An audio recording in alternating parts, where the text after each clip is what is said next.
Well, good evening, everyone. Hope everybody had a great new year. First of all, I would like to thank Judy Johnson for asking me if I was interested in doing a presentation about wildlife photography or videography.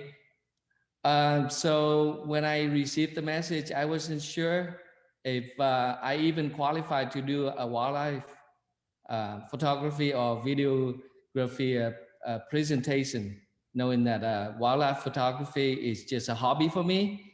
And, I'm not a professional. So then I thought maybe I'll just share my experience.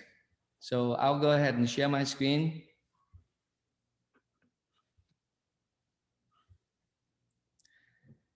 Okay, so I'm sure some of you are familiar with the programs and the editing process that I use in this presentation. So if you are, you're probably not going to learn anything new. This is definitely not a how-to presentation, but however, if please consider this as an experience shared by a wildlife photography enthusiast, and hopefully you find it interesting. So you can see my screen okay, right? Yes. All right.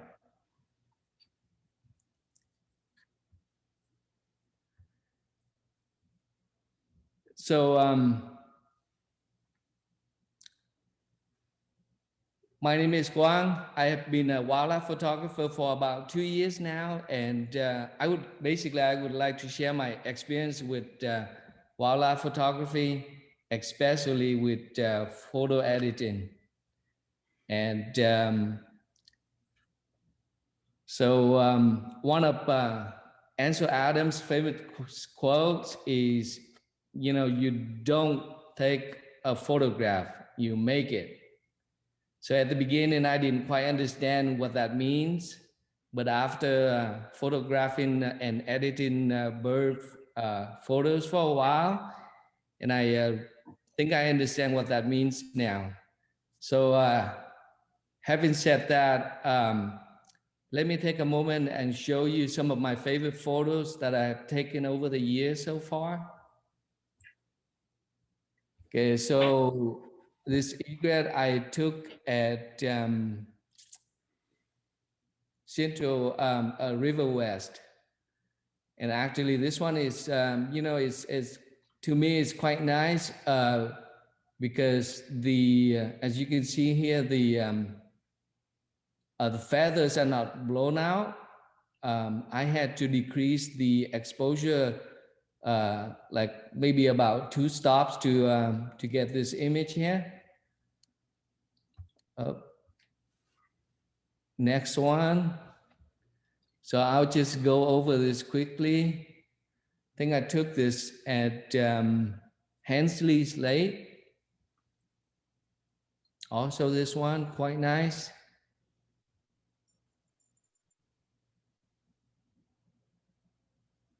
This one at River West. This one at Merced National Wildlife Refuge. Another bald eagle. And I really like this one because, see how clear that is. This one at Lost Lake.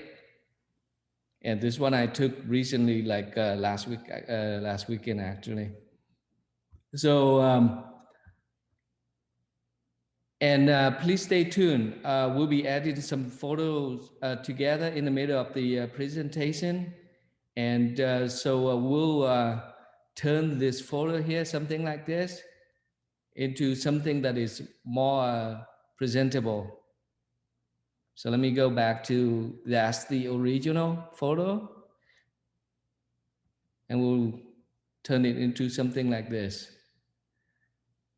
All right, let's go back to the presentation.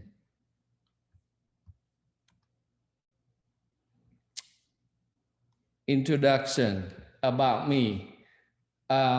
My name is Quang Ngo. I graduated from Fresno State in 1993 with a computer science major.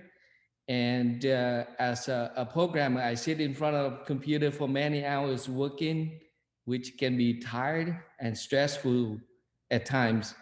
So, besides computer, I like gardening, painting, just to name a few. I also like to play with cameras, lenses, and so ultimately, photography has become one of my favorite hobbies. So why wildlife photography? Growing up as a kid in Vietnam, I was attracted to nature, especially birds. And now living in Fresno, where we have access to the San Joaquin River and many lakes and parks, which is awesome. Being able to capture an image of a wildlife with a click of a button is just an amazing experience nowadays, right? So when I'm out there in nature, photographing birds, it reminds me of when I was a kid in Vietnam. So the first camera that I used for wildlife, it was a Panasonic FZ1000. Great point and shoot camera, works really wild for wildlife, but I quickly learned that 400 millimeter reach just was not enough.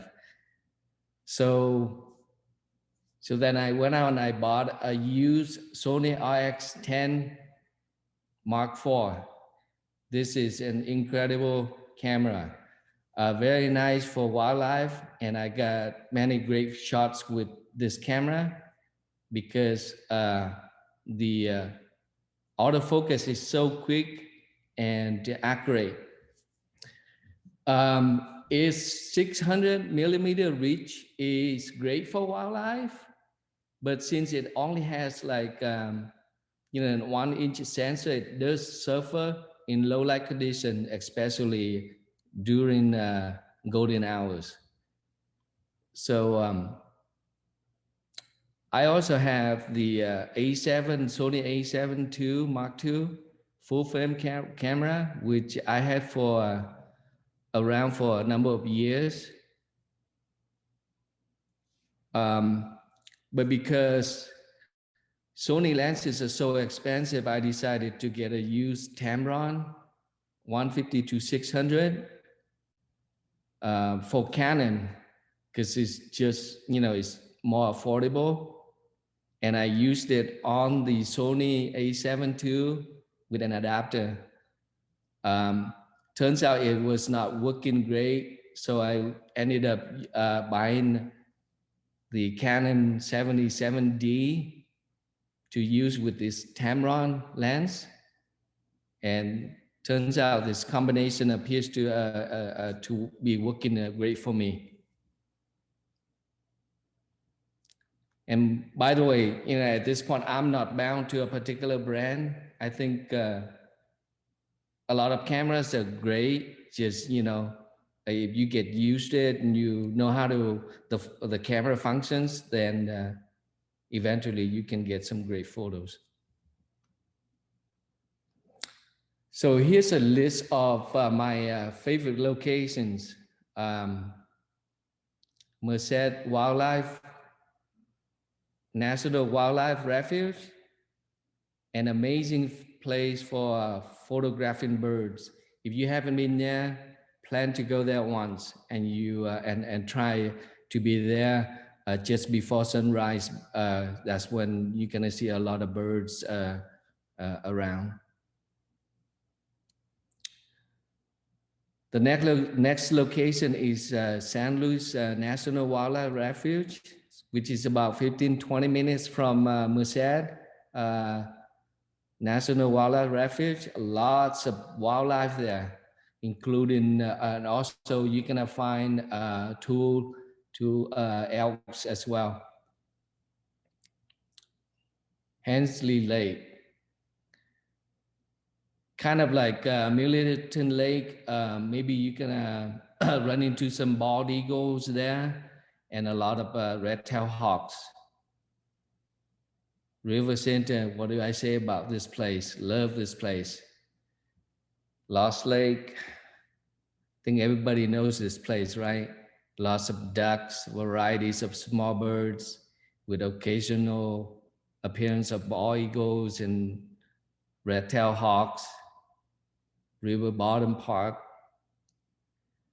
I happen to live near this park, and so once in a while I run into some homeless people there, but there's a lot of starlings and scrub jay. River West, Spano Park, lots of birds on a good day. Spano Park is a great place for practicing your bird photography. Just hang out there, you know, and then the bird's gonna show up. Woodward Park, everybody's familiar with that place. Wildwood Native Park, I ran into some Cooper's hawks and red tails. Millington Lake, you might be able to find some bald eagles, red-tailed hawks there. Kings River, Avocado Lake, Winton Park. I think I got some good shots of osprey there. And I've seen other people posting photos of bald eagles there as well. And finally, backyard. What a great place for hummingbirds, sparrows, and scrub jays, and many others. All right.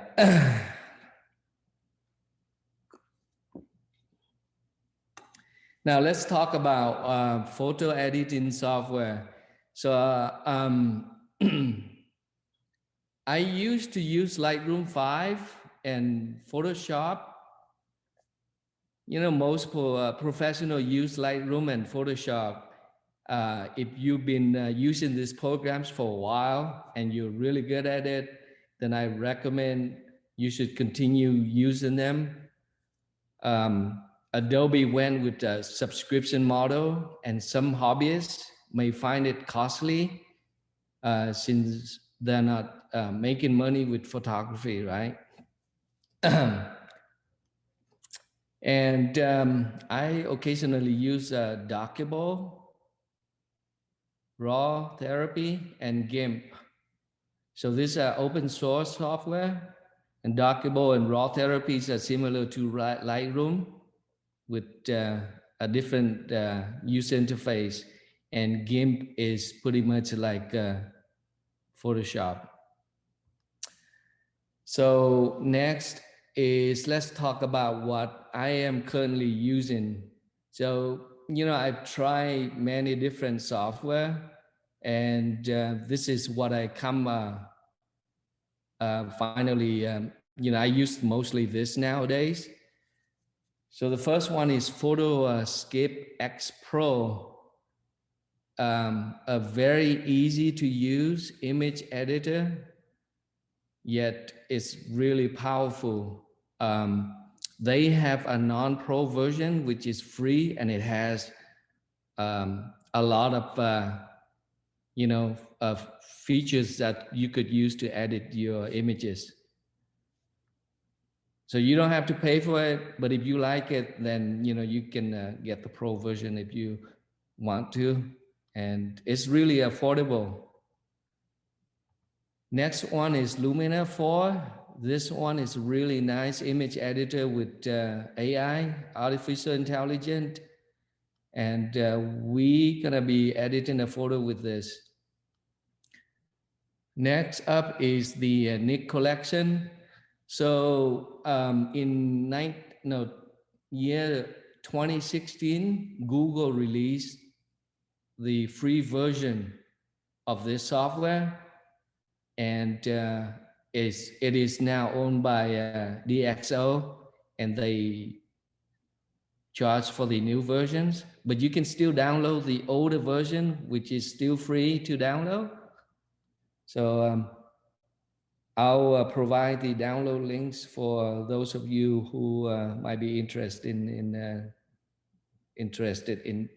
taking a look at it and play around with it. Next one is Topaz Denoise AI. This is an incredible piece of software. Turns out that many professional wildlife photographers use it. Some of them don't like to admit that they're using it, but they actually use it. So, and this one is the Topaz Sharpen AI, which is also a really good program. So let's say if you take a photo and it happens to be a little bit of blurry because maybe the shutter speed was kind of slow, and so this piece of software can actually help you to correct the blurriness. And I'm gonna demonstrate that in a little bit here. All right, so preparation. This is how I use, this is my workflow. So other people might have a different process or a different way of doing things, but I'll go ahead and show how I go about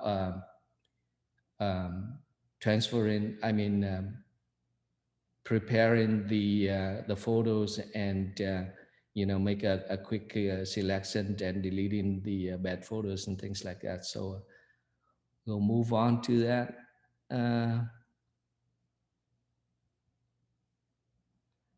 So transfer photos and videos from the SD cards to a computer for faster processing. This step is, it's kind of boring, so I don't want to bore you with that. And I've learned that it's better to copy the files over to the computer, do the selection, keep only the good photos, and delete the photos from the card, freeing up the space for the next trip.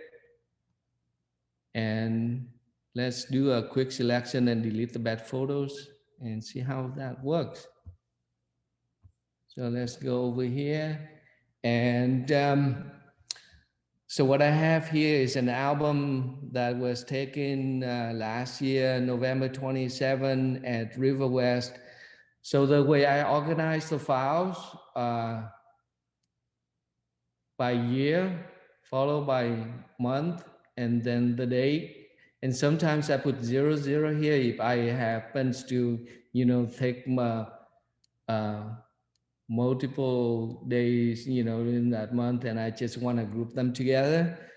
So let's say, so what I normally do is I use a viewer here. I'm using Photoscape X. And so I quickly go through this, and let's say this is one that I want to keep. I'll click a check here. And having two of this here, I want to keep this one, and I don't want to keep the next one. So I like to keep this one.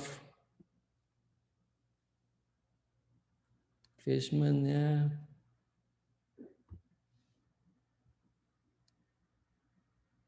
So let's say when I have like a couple photos and I just want to make up my mind that I want to keep one of them, I'll just go ahead and click the one that I want to select.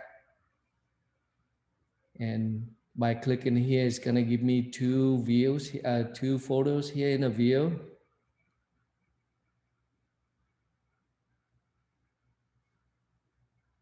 So let's say I do the selection, right? And then I'm done with the selection. Let me see, let me go back here and go over here and select some more.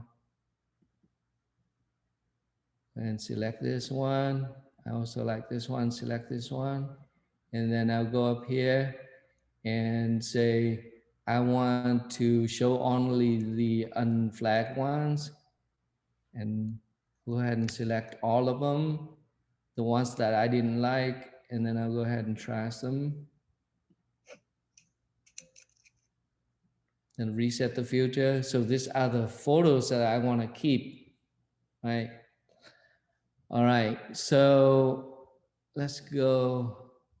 So that's how I basically, want to just keep the album small, because on a trip I could be taking like 1,000 photos, and I just want to just select the ones that I want to keep. So moving on here, next one is editing finally. So this is gonna be interesting here. I learned that if the editing process is so complicated and the user interface is not easy to use, then people tend to skip it and just share the image straight out of the camera. I remember when I started learning how to edit bird photos, and my photos turned out to be worse than the original ones, So I thought, why bother edit them, right? It was kind of frustrating, so I decided to watch a lot of YouTube videos and try different photo editing apps. So it turns out that it's not as bad as I previously experienced. So definitely, using a easy to use programs will simplify the editing process and make it fun to edit. So I'll go ahead and demonstrate how I go about editing some images using this Photoscape X Pro. So let's go over here and let's say photo to edit. I already picked some of the photos that I wanted to show, but let's say we have some backyard hummingbirds here that was taken at the end of last year here. So let's say if I have a really nice and clean photo like this, then it would be really simple to edit, right? All you do is you crop and just share, but you don't always be, have like um, kind of nice photo like this, right? So let's say if I were to edit this right here, I would simply, select one of the crop sizes here, and crop and share. But let's edit something more challenging. So let's go to here and edit something like this one right here, right? So as you can see,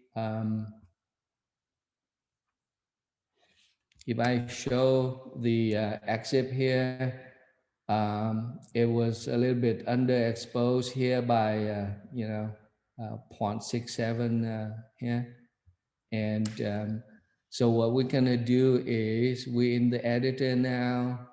I want to go to color here and bring up the first thing I'm gonna do is I'm gonna look at this graph here, and I'll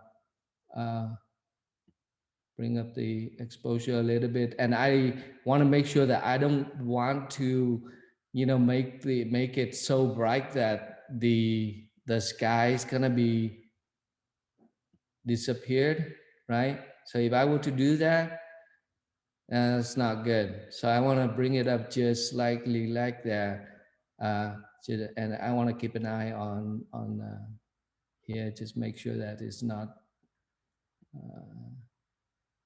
right there. It would be good. So I'll go ahead and apply that, and maybe bring up like a little bit of highlight the shadow here a little bit. maybe a little bit of black there. And so I'm gonna apply there. So let's say it's a little bit dark here and I wanna make it a little bit brighter. And so I will have the mask here with the brush, bring up the highlight, the shadow a little bit and go in and kind of, brush that in, right?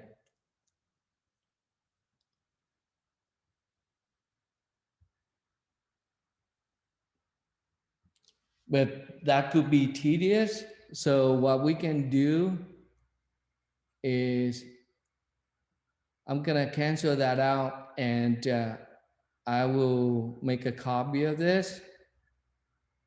So I'll copy to clipboard here, and then I'm gonna go to cutout and paste it in. And then, so what this allows me to do is I am using the magic eraser here. I'm gonna click on here, and then I declick the uncheck the continuous. And what that does is that it's gonna mask out everything for me except the bird and some of the, the branches here.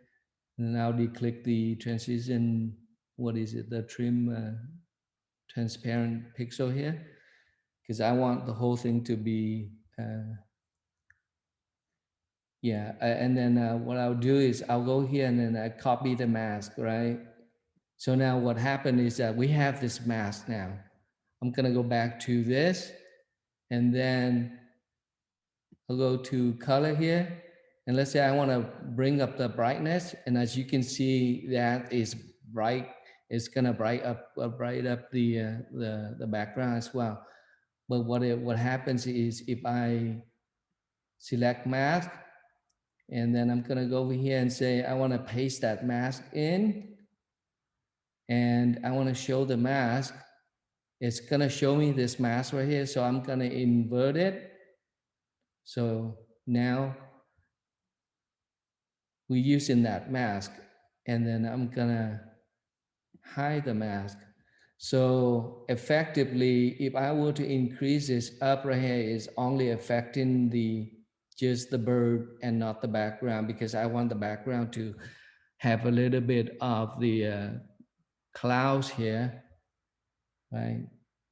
So, you can also increase the clarity here a little bit and so forth.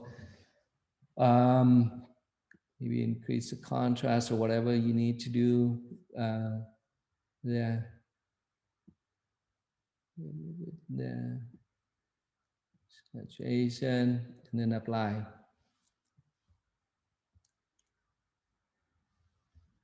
All right. So finally, let's say I wanna crop this bird, this photo here. So I would select, it really depends on where you're gonna share this photo. Let's say if you wanna share like on Instagram, maybe like select one by one. I often use 4x5. And for this particular photo, I like to share and kind of shift it to like a rule of thirds here. You wouldn't want to center the bird like that, but maybe, shift it over like this and make it more appealing, I would say. And that is sort of like recommended by, I guess, photographers. But that is just a suggestion guideline, but you don't have to really follow that. I mean, you can do that, but personally, I like it like a little bit off like that. Right. So then, we can save this photo and share. So let me go ahead and reset this right here. I see a lot of people, what they do is they would use something like this right here. And what that would do is, you see how it kind of glows, give a glows behind the bird here, which it looks kind of weird in a way. So normally I wouldn't want to do that, but just use what I just demonstrated. So I want to quickly move on to other things. So let's see. Okay. So next, I would like to let's see. Let's edit something a little bit more challenging. So if I were to zoom this in, you can see like it's kind of noisy there, right? So let's say if we want to crop this bird using 4:5 here, and I like to that. And so, cropping is kind of like subjective. Some people like to shift it that way or maybe center it. But I think this picture right here would be nice to have it like lined up right on the a line here, rule of thirds, maybe up like that a little bit there. So I'll go ahead and crop that. So for this demonstration, this is how I would do before I found out about the NIK collection and the Opacity Noise. So what I would do is to go, go here and maybe bring up like the shadow a little bit there. And then obviously bring up the brightness, bring up a little bit of a saturation. Yeah, sometimes hitting that HDR kind of bring it out. So let's say if that's good enough, and then I'm gonna go back and sort of remove the noise a little bit. So this one has a redo noise feature here. So I'm gonna click on that and then bring it up to right about 22, 23 there. So as you can see, it actually removes some noise. So if I were to click on compare here, you can see that the noise is kind of gone, but at the same time, it makes the bird like a little bit dull as well. So what you could do, or I used to do anyway, so I'm gonna hit the mask here and say, you know what, I'm gonna just like select this right here. I'm gonna zoom it in so that way it's quicker to, yeah, because we don't have a lot of time. What I'm gonna do is I'm not gonna focus on like, like a really precise there. So if I were to hit show here, I'm gonna go ahead and invert this. So that the idea behind it is that I want to redo noise around, the background, but not the bird, right? So, and that's what it did. And I'm gonna say apply on that, and then maybe sharpen it a little bit. Bring this up maybe about 55 there. And that's what I would normally did in the past. So let's say, and this probably good enough to post, share on maybe Facebook or Instagram. But if you were to share this on like Flickr, people can zoom in and do like a pixel paper and would see a whole bunch of noise there, right? So I'm gonna go ahead and save this so we can do a comparison later. So I will do a save as here. I'm gonna save this on the desktop and call this Photoscape, right? Okay, let's call that Photoscape. So the next one is I'm gonna demonstrate going back here. I want to try to remove noise with the NIK Collection. So doing the same thing, I'm gonna go ahead and revert this back. And we'll do a crop again. It's the same size. We'll probably gonna bring this up a little bit. Brightness. Apply that. And I want to save this one to the desktop as well and name this like NIK, right? I'll save that. And then I'm gonna go to the viewer here, close this out, go to the desktop, and I have a NIK JPEG here. So I will do an open, and then I'm gonna select define to, which is the Denoise tool, part of the NIK collection.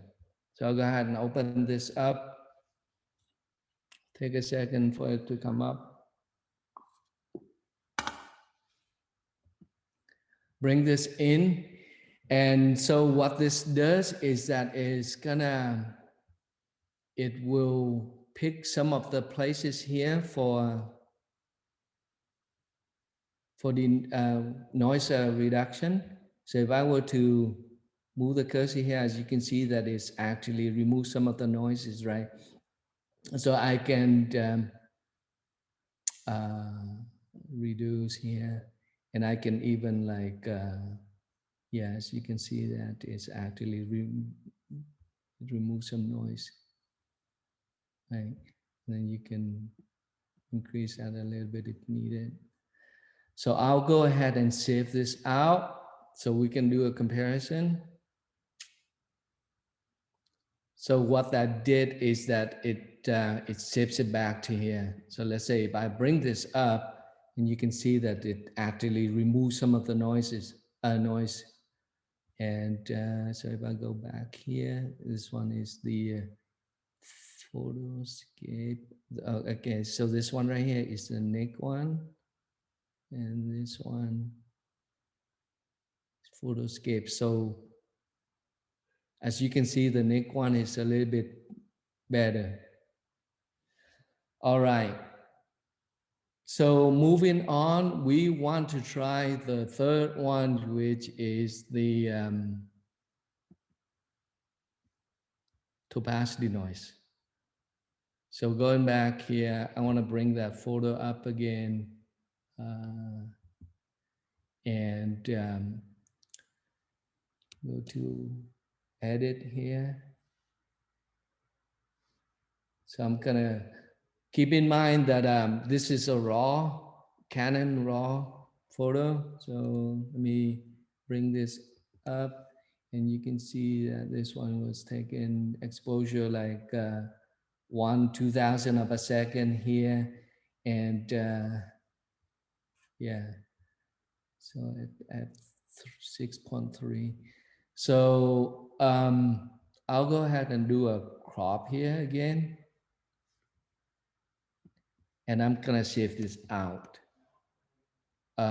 So usually if I want to, you can, you know, if you want to,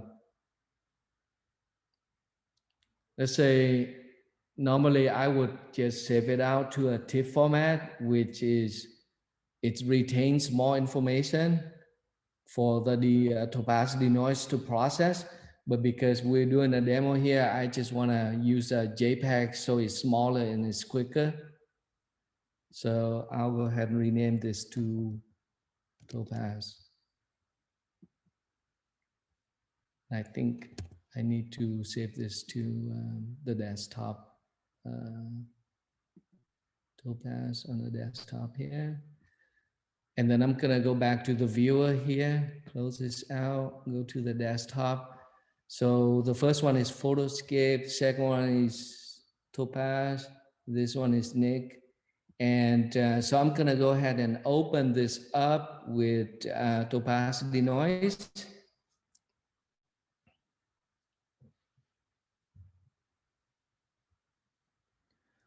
And by the way, when you use Topaz Denoise, it is recommended to use it first before you change anything to it, like, you know, increasing the, you know, the sharpness or brightness or anything like that, except cropping. I like to crop it first because the image becomes smaller for Topaz to process. So check this out. We have a lot of noise here, and there are three options of the three modes up here. The first one is a Denoise AI. Second one is AI clear. Third one is a low light. So what we're gonna try is the Denoise AI. And you can click on here if you're not sure, and then it's gonna do like an auto detect, and then it'll set it to where it thinks it's gonna be best. But for this particular image, I'm gonna go ahead and set it to like about midway there. And I wanna do like an update. So what this does is, as you can see, it completely or mostly remove the noise. So if I were to click here just to see the difference before and after, that is incredible. And the magical thing about it is that it still retains the sharpness. Depends on how you select it here, right?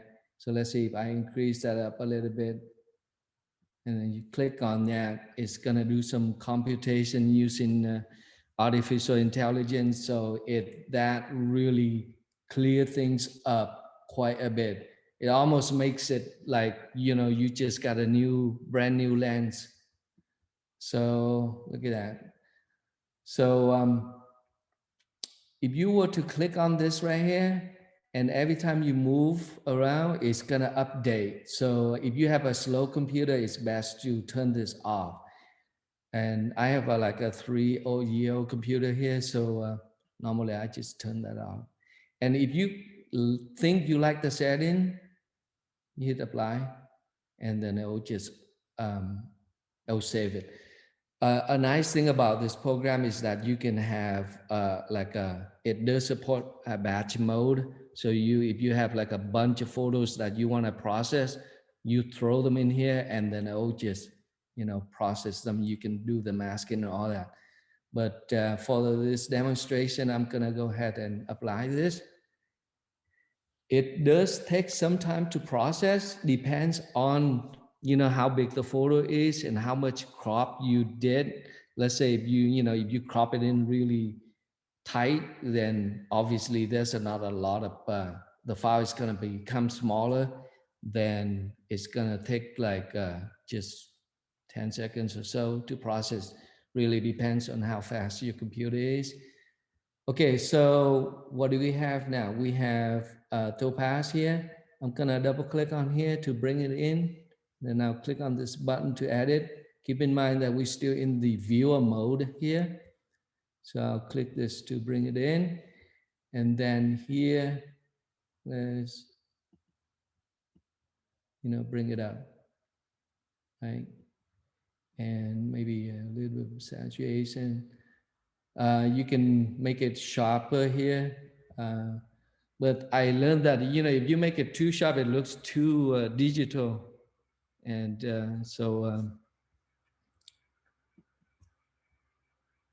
I mean, digital sharpness is like right here. Let's say if you still want it to be a little bit sharper, you can certainly make it sharper there, right? But look at that. All the noise are gone. It's completely gone. It's incredible. I mean, you can still see a little bit of noise here, but obviously that's much better than we had the beginning. So that's Topaz Denoise. So let's say we go over here to the viewer and let's quickly compare the three images. So what we're looking at here is Photoscape with Denoise built in. So that's what you get, right? And moving on to the next photo. This one is NIK Collection. It does remove a little bit more noise. And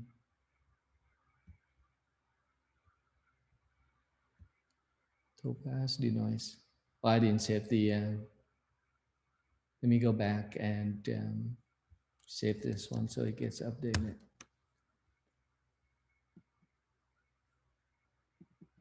NIK Collection.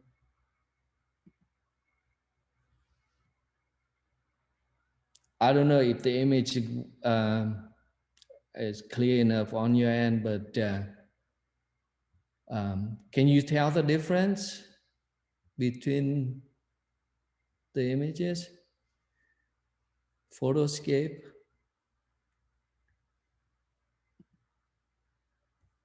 NIK,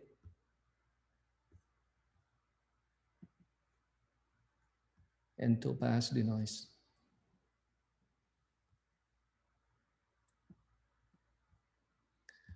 So the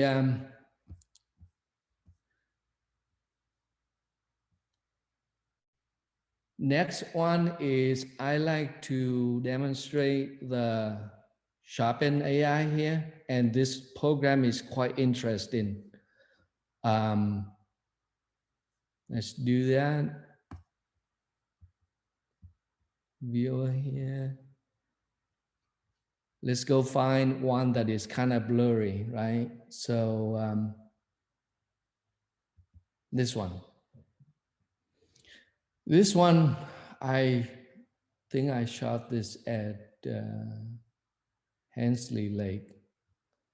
And if you zoom in, you can see it's kind of blurry, right? So let's bring this to the editor.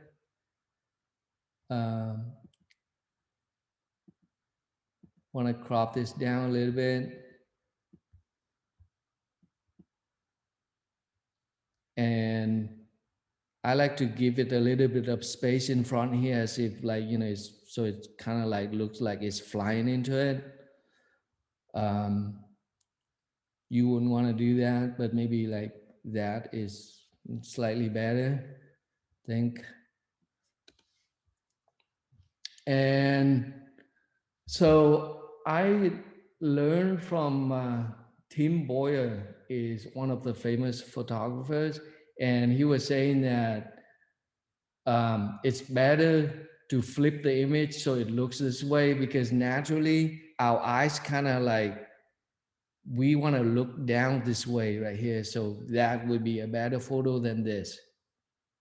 So I don't always flip the photos, but for this particular one, let's try that.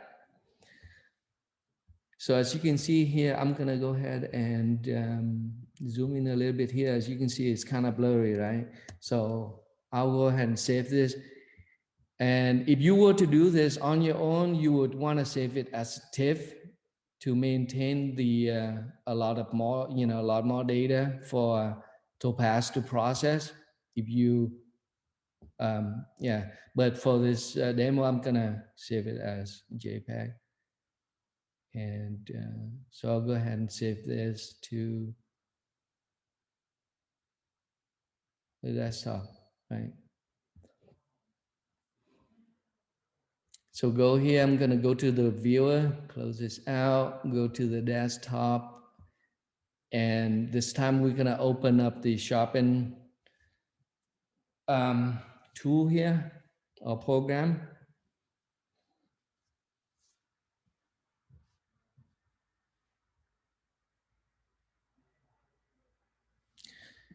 So we're looking at this bird and it's not quite sharp. Basically, maybe the shutter speed was not fast enough to freeze the motion.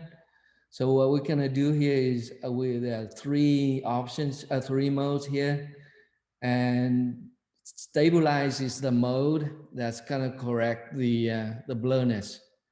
So I'll go ahead and do that. Maybe about 50 and see what it looks like around there, 50, 51. Do an update.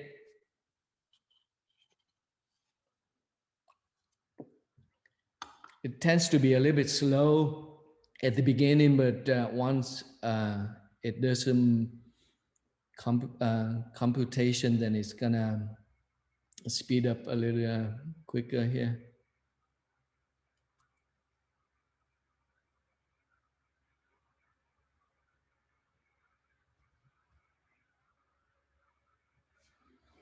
So that's what it looks like now.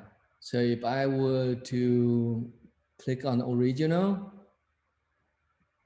and sharp, original sharpness.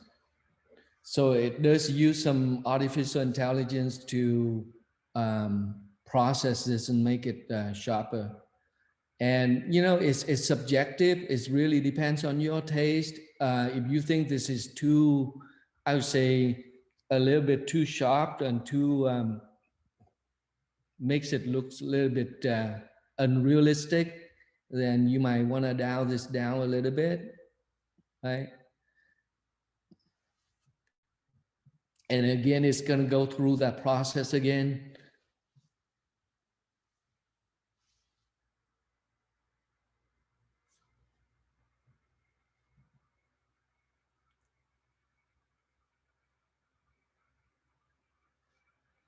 So maybe that's good enough.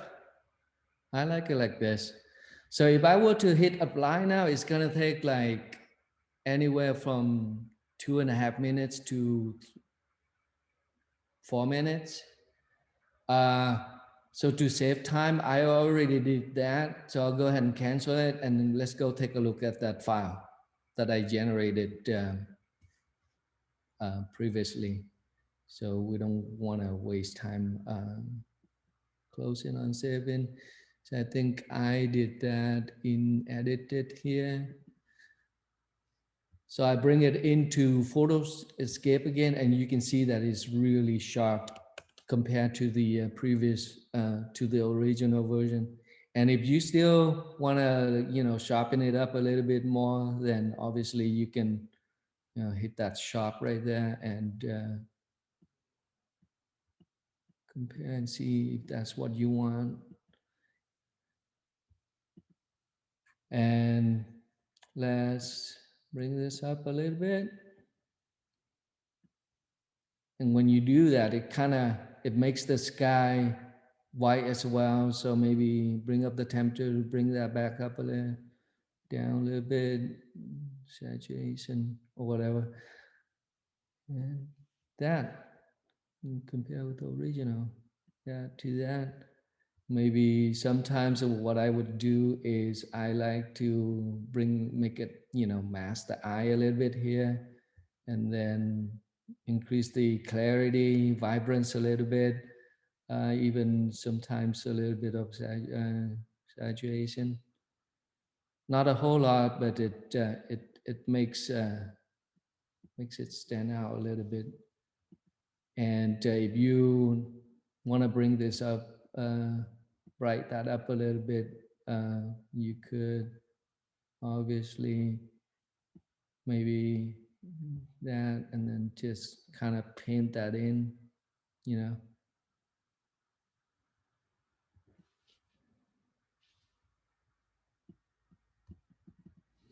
All right, so that is just a quick demonstration of Topaz Denoise.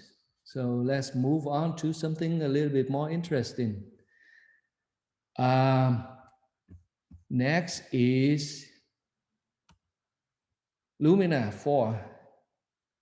This is a really interesting application. I think they believe just released Lumina AI, which is even better than the one I have here. But this is still good enough. So let's go demonstrate that real fast here. Like I said, this is how I process and edit the photos, and pretty much it's very subjective. This is definitely not like an, how-to presentation, but yeah, consider this as like an experience, like shared by a photographer. So I guess take it as a grain of salt. And okay, enough for that. I'm gonna go ahead and let's see if this. Let's go.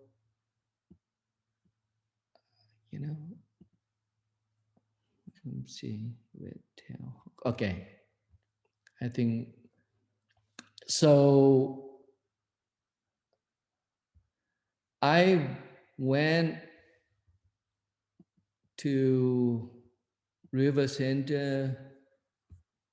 I stopped by River Center at one time, right? And I took I ran into this bird, I believe is it looks like a red-tailed hawk to me.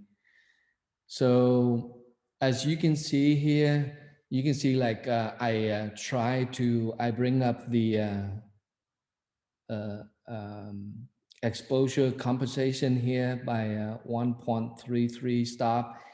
just so that way the bird is bright enough, and by doing so it makes the sky totally white, right?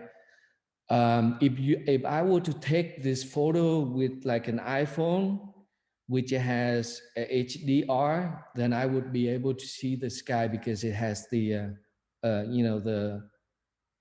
high dynamic range on the iPhone is pretty good. So what I did, I moved my camera away from it and I took some of the backgrounds here, the skies, right? So if we look at this right here, and if we were to edit this and kind of try to bring up, the sky back, it would be extremely difficult. So what I did, I took some of these photos here, the clouds, beautiful day, really nice clouds here. You can see some of the, like a little bit of the branches here. This one, 9144, 9144, 9145. Okay, so I moved that photo over to photos to edit. So I chose this one with this right here. So let's go edit this one. We in viewer, I'm gonna click on here to edit. First thing, I want to crop this.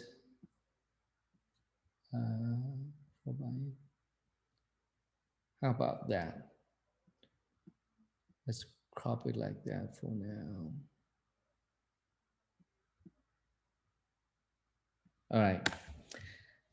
So maybe let's go to edit in here. Bring up the shadow a little bit, saturation a little bit here. Click that, edit, make it, sharpen it up a little bit. You see, compare, it's good enough. Okay, and I don't like the branches down here, so let's go to tools here. Go to spot healing brush and just remove this, right?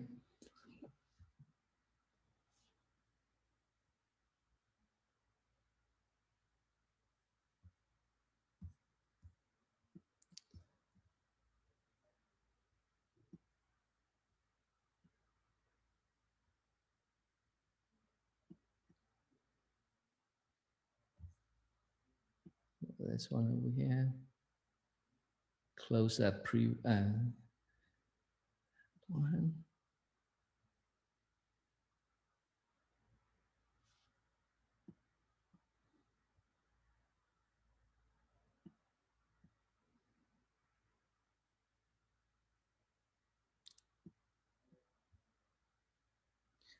And so here, let's say if that doesn't work, it should work, but let's say if I want to do this right here, that seems to work, but sometimes if it doesn't work, I can always go over to the clone stamp here and sort of, copy that and paste it over here. Right.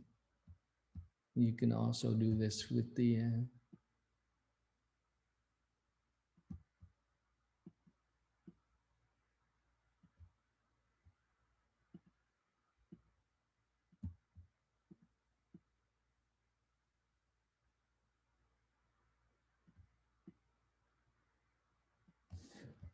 okay, so how about a little bit over here as well, might as well, right?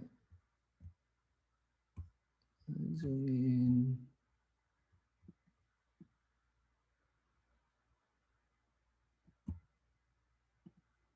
Yeah, if you take time and you can, clean this up correctly, but for a demo, I just want to do this quickly here. All right, so now we have the bird. We can undo that. I think I messed up a little bit here. Let's see. Yeah, all right. So I have a bird here. I'm gonna go ahead and apply and save that. Let's save this to the desktop here. Go to the viewer, desktop. So what we're gonna do this time is we'll use Lumina for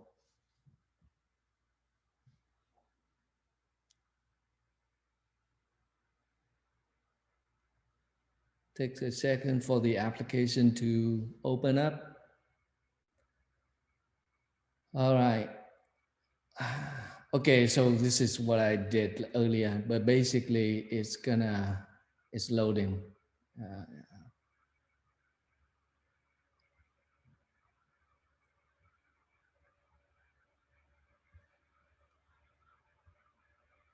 So what I did here is that I used this sky replacement here, and then I, select the sky that I took all the photo to edit, and this right here, and that brings the sky. It basically replaces the sky to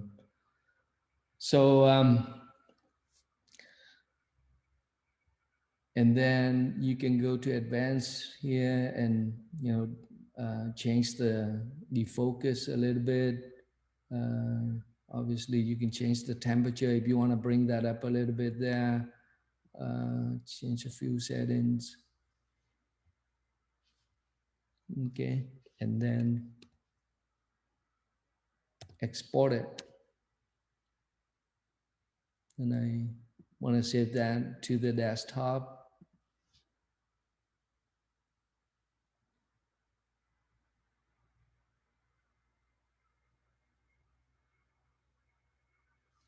So it turns out on the Sony camera, you can use something called, there's a feature called DRO, I think it's called Dynamic Range Optimizer or something like that, which allows you to do something like this. So when you take a photo, it actually takes multiple photos and it merges the photos together. But as long as the bird is not moving, then you're gonna get something like this. But if the bird is, moves between the frames, then you're gonna see like it'll be like a little bit blurry. So that is Lumina. Lumina is very famous for a sky replacement. But as you can see, photo editing is a really powerful process which can make a difference by modifying an image visual attributes. However, I can imagine, over processing it can make an image become unrealistic or original, right? So which could potentially mislead the viewers into believing something is there when it's not there, and vice versa. So although photography is a visual art form and editing is very, I would say, subjective. So as a wildlife photographer, I try to keep the photos characteristics as much as I can while editing. So obviously sky replacement like this, I don't know, maybe it's acceptable, but as long as you use the right sky, I think it's okay.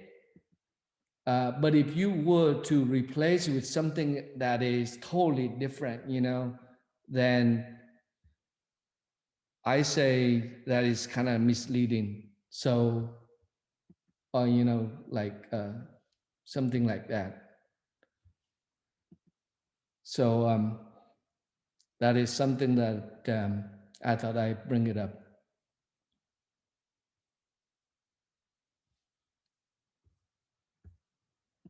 So like I said, this is the sky that I took at that same place by moving the camera just, an angle or just 2 steps away from the bird, and I merged them together. So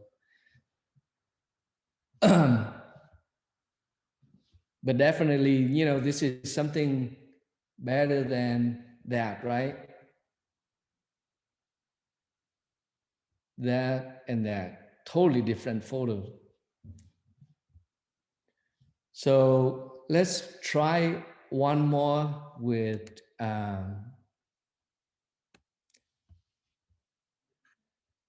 Lumina. There's another one which is, you know, when I took this photo here, and I'm like, I was gonna throw it out. I was gonna delete it because it's just so blurry and dark. And then I thought, you know, it's really a nice photo, but I don't want to share the way it is. And even if I edit it, it wouldn't look nice because it's kind of like, look at that. That's not good. So let's edit this and see what we can do with it. So I like to, you know, crop it down a little bit like that. Maybe. Yeah, so when you're out photographing and you see the sky with a lot of really nice clouds, take some clouds and maybe you can replace them. Not that I try to convince you to do that, but give it a try and see if you like it or not. But don't. I guess don't overdo it. So okay, so I'm gonna save this, and I like it to. First of all, I like to save it the way it is first, and then um, and have Topaz sharpen it up. So I save that in here. So I want to open this up with Topaz sharpener.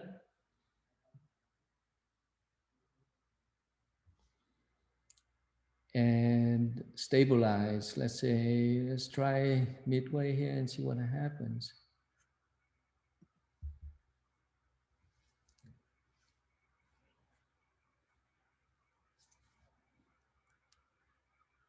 A little bit slow at the beginning.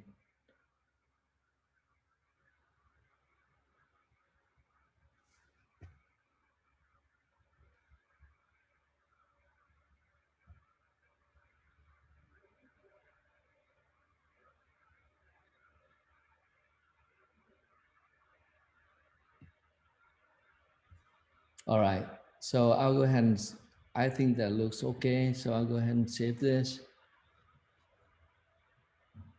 So we're not trying to bring this bird to life and make it like look amazing, but I think the idea is to make it so it's shareable. So while it's doing that, let's take a look at some of the inspiration quotes for nature photography here. Climb up on some hills at sunrise. Everybody needs perspective once in a while, and you find it there. See the next one. One touch of nature makes the whole world kin, by William Shakespeare.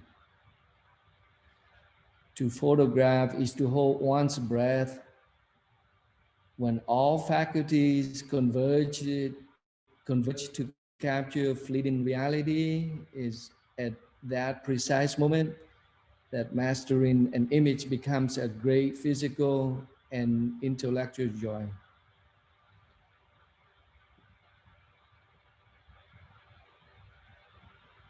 Oh, we're about done here. All right, so it's processed. I want to open it up again, and it should have a lot of details now. So I'll bring it into the editor here and go to here, more, bring that up. Look at that.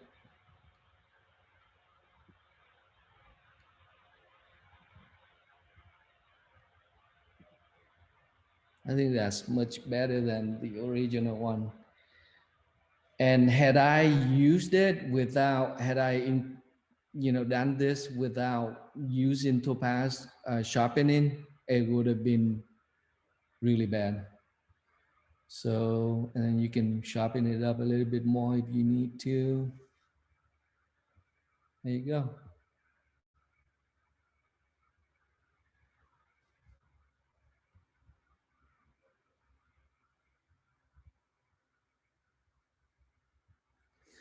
All right, so let's go back to the slides here, sharing. And let me see. So there are so many sites that you can share your amazing photos these days, like Instagram, which is owned by Facebook, and it's one of the most popular social media websites, and lots of bird photos. The problem is they want you to share your photos using the Instagram app on your phone or tablet. And usually, your photos are on your computer. So what are you gonna do? You're gonna have to transfer them to your phone and then share, right? Which is not really convenient. And the developers who wrote apps that you can buy so you can post your photos on your computer. But they also want your password, which some of us wouldn't feel comfortable with. So turns out that you can post photos on Instagram with your browser with some limitations, and I'm gonna go ahead and demonstrate that. So let's go open up a browser. Let me bring in a browser here. Open up Instagram.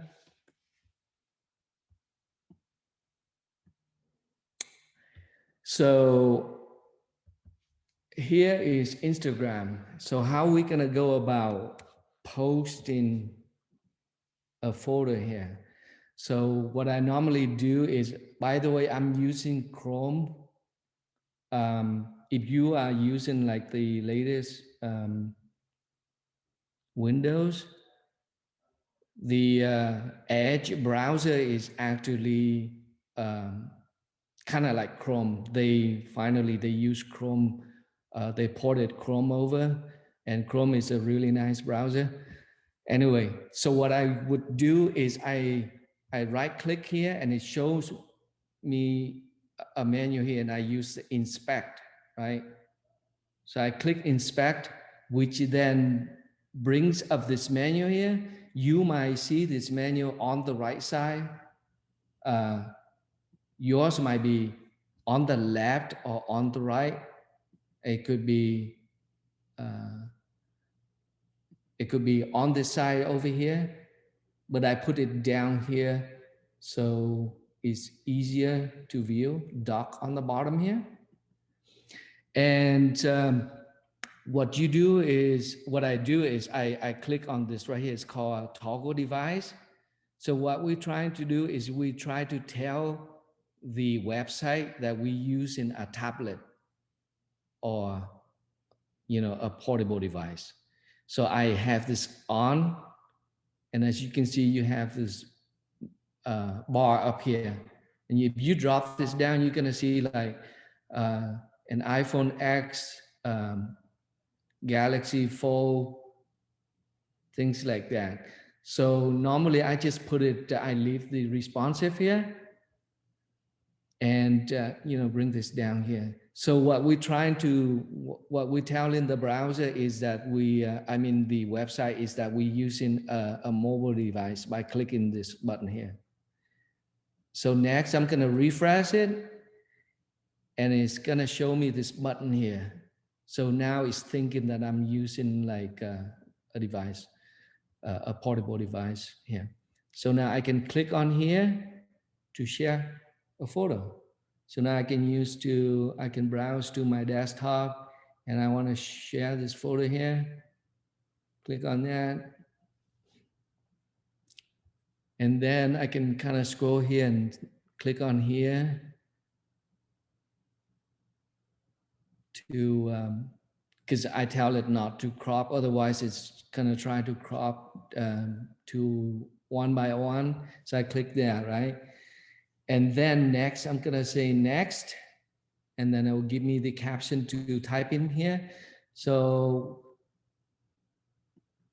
you can, what I have here is, let's go to fancy text generator, coolsymbol.com here. So let's say a nice looking bird or something like that, right?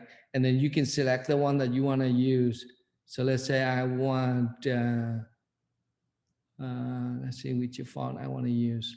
Maybe this one. You know, you can use this one if you want to, but let's say this one right here. I want to copy that. So it's copy. It was copy. Then I go over here and then I paste it in and gives me that font. Then another thing I do is I have Google Keep, sort of like notes. And I keep all my Instagram tags here. So I have things like, oh, you know, which camera I used that day, Fresnel, you know, all the tags that I want to use. So go down here and I have like things like flowers or whatever, gardening. So for this particular bird, I use this right here. So I'm going to copy that. And then I go here. And then I paste that in. So now I have a nice title with a custom font, give it some dots, give a whole bunch of tags, and share.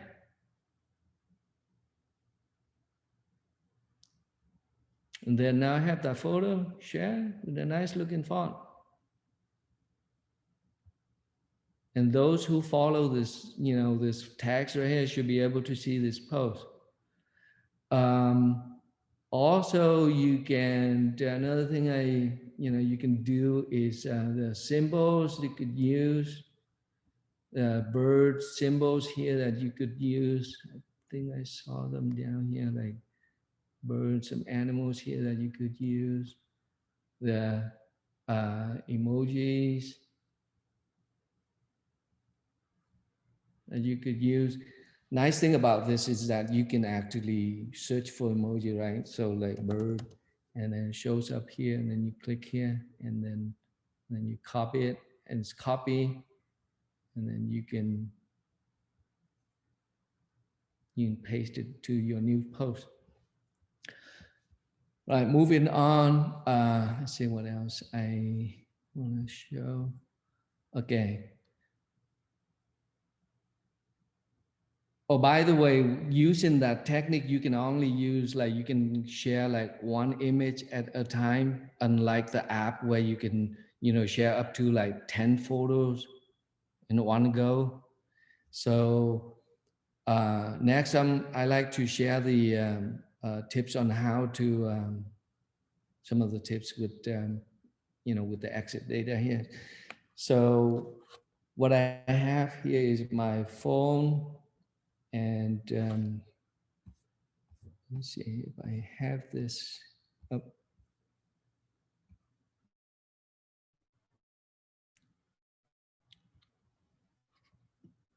I'm gonna go ahead and bring that up. So I have my phone connected here, and as you can see, I'm, you know, using my phone here, swiping, and then you can see what I'm seeing. So let's say we want to share. Let me go over here. Say we want to share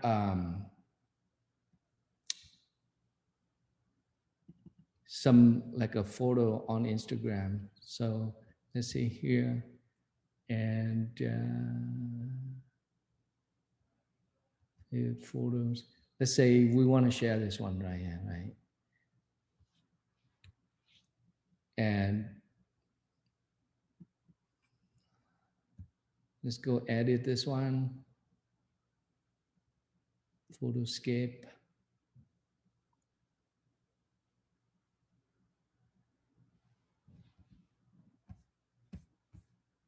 Okay, so it's here, and I like to edit this.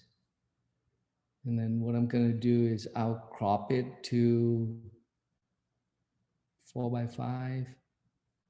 And I'll show you why I'm doing this in a second here. So let's say I want to crop this one and I want to save it out and save this to my favorite photo. Let's call this exit.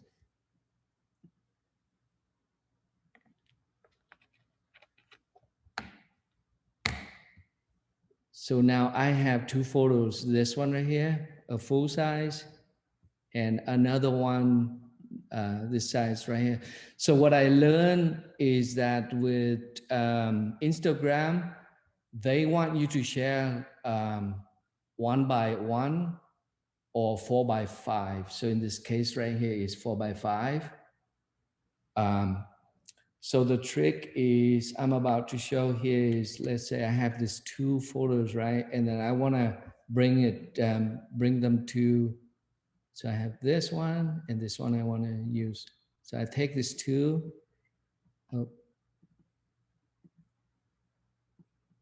I highlight this two right here, and then I'm going to bring them to my airdrop.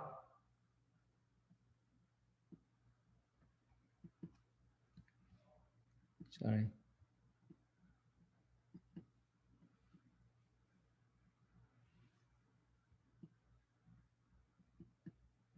What happened?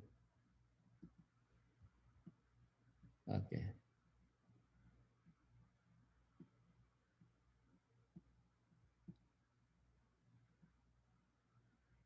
Okay, let me go ahead and drop this one first.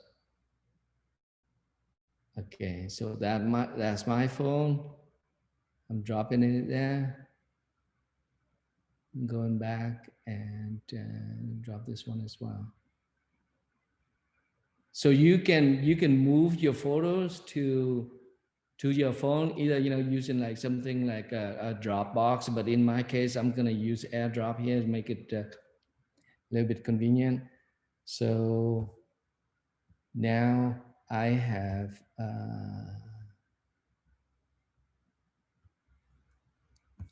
for a second here.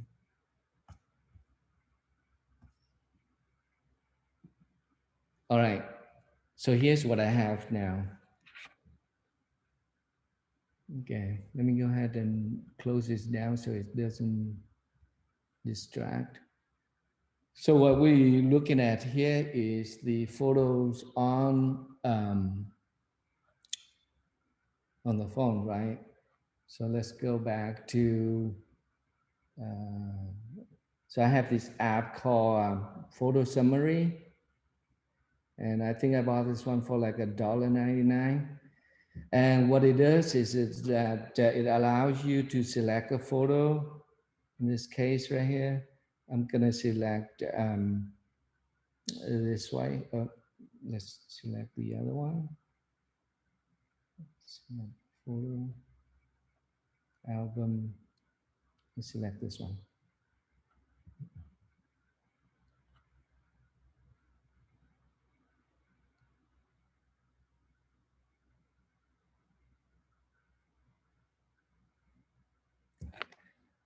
I think I didn't share the right one, so excuse me, let me go ahead and bring that photo in here.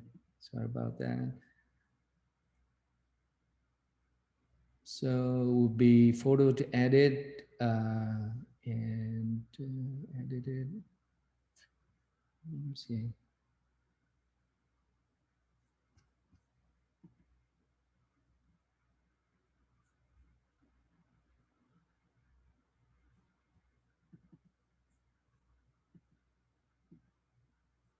Favorite photos here. Okay, this one right here. This is the one that I want to bring in. So AirDrop here, and then go ahead and share. All right. Okay. So now I want to use that app again. Go to Photo Summary here. Select. Go here and select this one. All right. So now I want to select next. And what this does is that it pulls the exit data out of this photo. And as you can see, it was taken with f9, you know, shutter speed and ISO, focal length, and so forth, right? And some of the exit data coming from the camera here, like the copyright and things like that. So now I can kind of scroll up and see which one I like to use to share. So in this case right here, let's say I want to use this one right here. I'm gonna tap on it and it generates that photo and it saves it in my album. So now let's say if I go here, and as you can see, that's the photo I got. So let's go back to the something that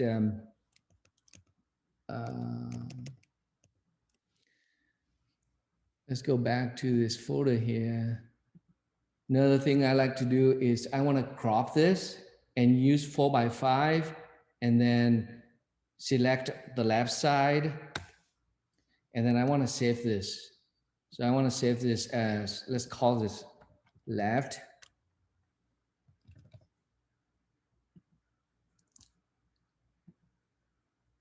Bring this back, crop again, bring it to the right, select that.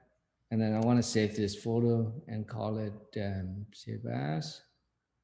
I want to save this as right. And you see why I'm doing this in a moment here. So now I have a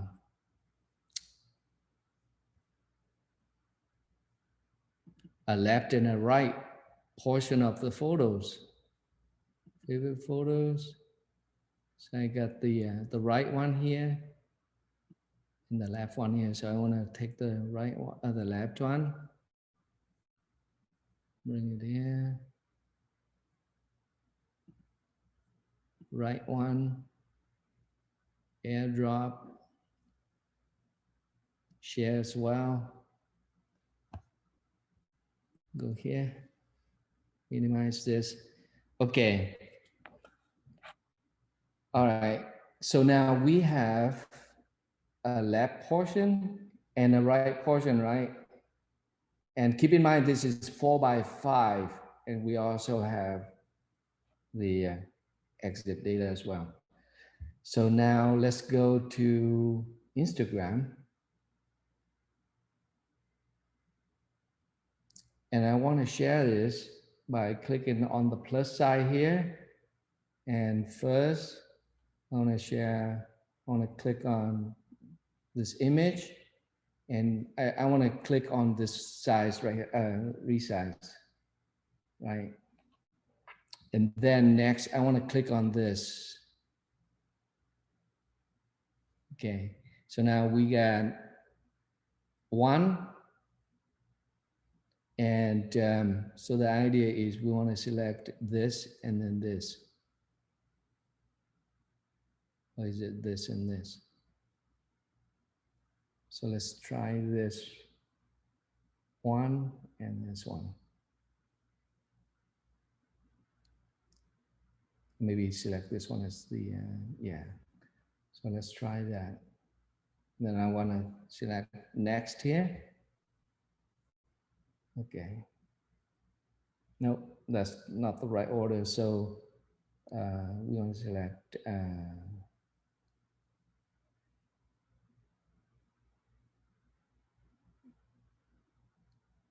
and that.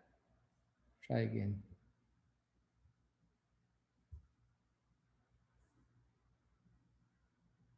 There you go. So you see the exit right here, and then you can see that, right? So I want to select next and caption, word.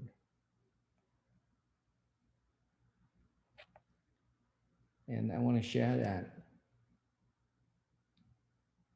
Okay, so I just share that. So what we're doing here is now we have, what we have here is we have this,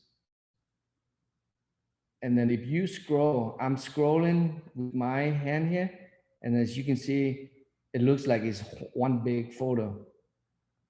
when in fact it's just like, you know, there are two photos here, the left portion and the right portion.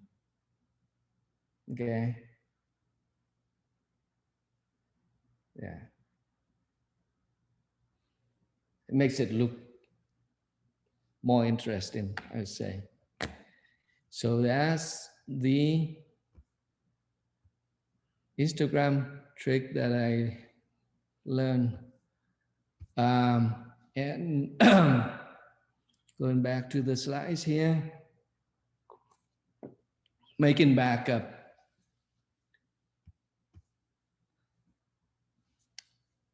So do you back up your wildlife photos or photos at all?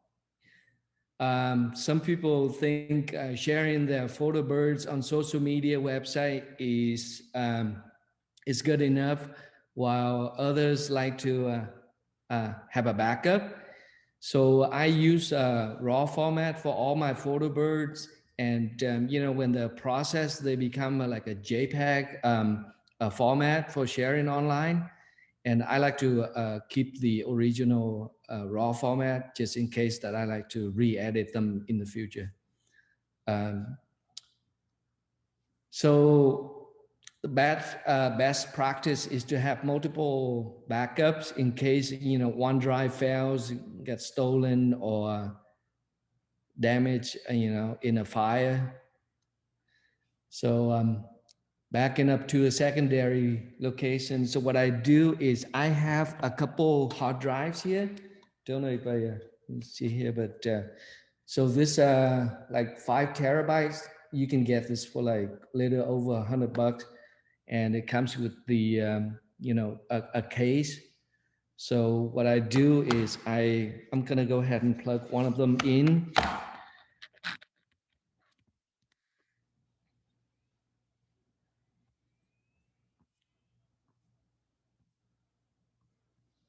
Minimize this down. So when I plug that in, I have this icon called on the desktop called 5 terabyte backup here. And so what I do is in here I have media. In this case, it would be media and wildlife photography here. So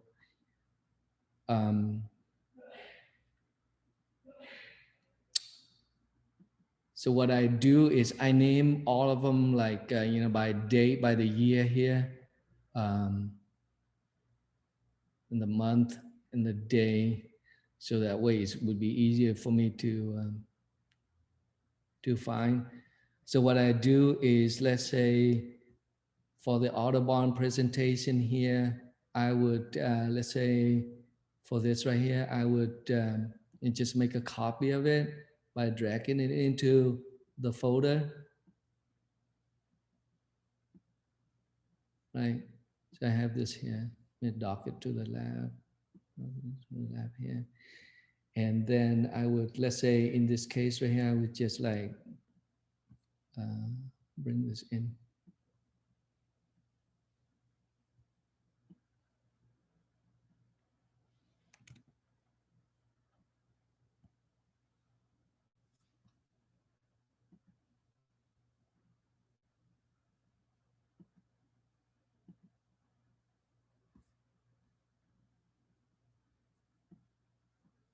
Yeah, yeah, that's, and well, in this case, I already have a copy of it, but you know, let's say I replace that and it's gonna copy it over.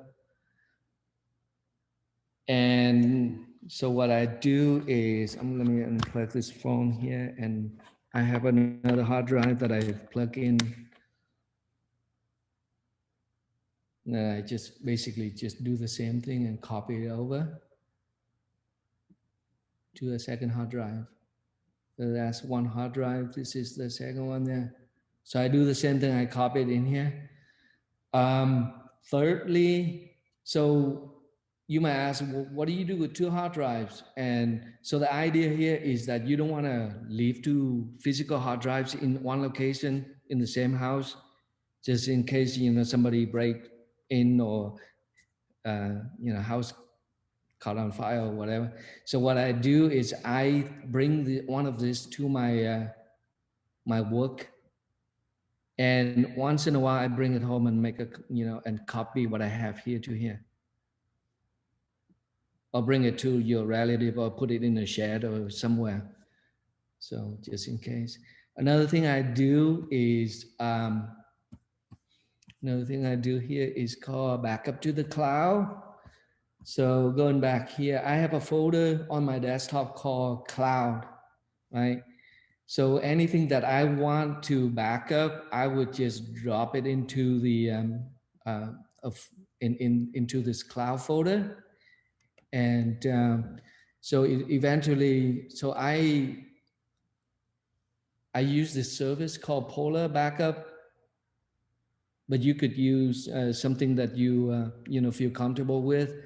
I wouldn't recommend like something like Polar Backup because I heard bad stories about similar services where you buy like 5 terabytes and for unlimited time, but then they yank the plug on you eventually. So anyway, so here's what I did. I have like 5 terabytes here, and yeah, so I select this folder to be backed up automatically. Like right here. So that's how I do it. And so the data gets backed up to the cloud.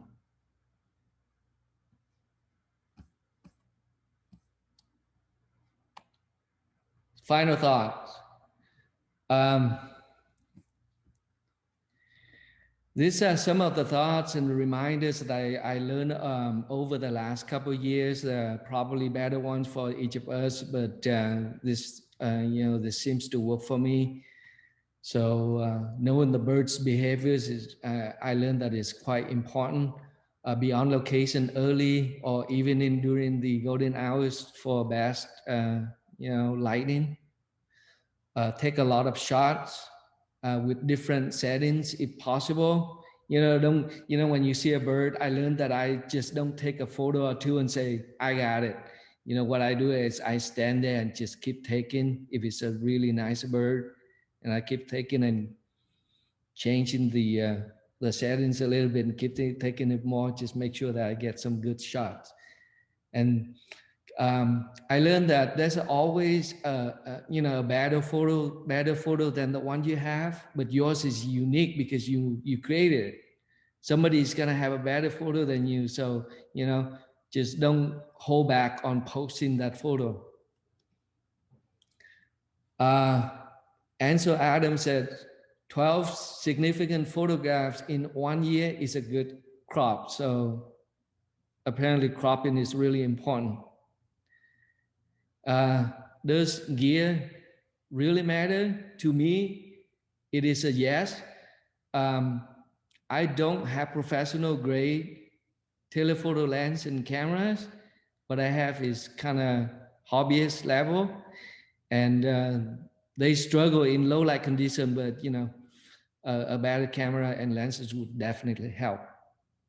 So they actually, to me, they matter. Finally, just go out there and take photos. Okay, finally, question and answers. What are some of my favorite wildlife photography and YouTube channels?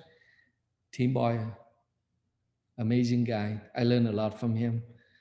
Mark Smith, another amazing YouTuber. Denoise, I think that's how you pronounce his name. Patton, great guy. And finally, Steve Perry, check him out. Incredible guy. Do I edit all my photos? Since editing, the editing process is simple for me now, I still have a lot to learn, but I tend to edit of my photos now, if not all. And it's kind of fun and it's rewarding when the result is what you expected. So That's it for me. Times for some questions from the audience, if there are any. I hope I didn't put anybody to sleep.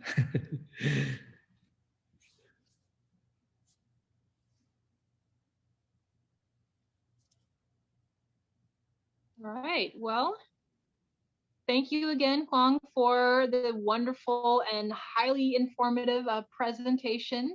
And thank you all for attending. We certainly appreciate it. If you're not already, please follow us on social media. We're on Twitter, Facebook, and Instagram. And we've also we launched our YouTube channel, so definitely check us out there. These are great ways to kind of stay in the know and learn about upcoming events such as tonight's presentation, field trips, well, when we start those again, and different volunteer opportunities, and of course, a lot of fun and educational content. Thank you again for joining us, and have a great remainder of your week. Stay safe out there, everyone. Good night.